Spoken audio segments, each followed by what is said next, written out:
হরে কৃষ্ণ। চলো আজকে তোমাদের আমাদের ফুলের বাগান দেখাই। তো এটা ছিল বাড়ির পিছনে একটু জায়গা ছিল, সেখানে বাড়িওয়ালা আন্টিরা সবাই আমাদের গাছ লাগাতে দিয়েছে। তো এইখানে আমরা কিছু একটু অল্প স্বল্পর মধ্যে বাগান তৈরি করেছি।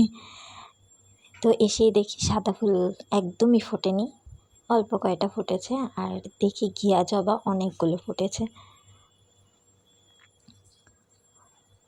তো ভগবানের সেবায় সাদা ফুলই আমাদের বেশি লাগে, কিন্তু বর্ষার সিজনে আরও আগে অনেক ফুল ফুটতো, এখন একটু কমই ফোটে।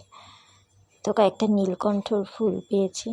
আর এদিকে আমার মা স্থলপদ্ম লাগিয়েছে, যখন কার্তিক মাস আসবে তখন তোমাদের দেখাবো কত সুন্দর ফুল ফোটে।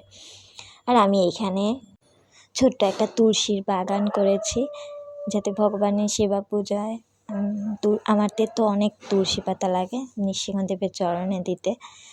তো এইখানে জায়গা ছিল বিধায় অনেক গাছ লাগাতে পেরেছি। তো এই পাশে আমাদের এই পাশের গাছ এই কটাই, আর ওই পাশে আছে আরও কয়েকটা গাছ, দেখাই চলো।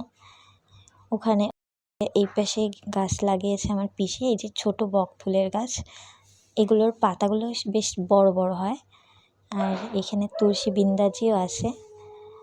আর এই যে দোলন চাপা যখন সন্ধ্যায় ফোটে দারুণ লাগে।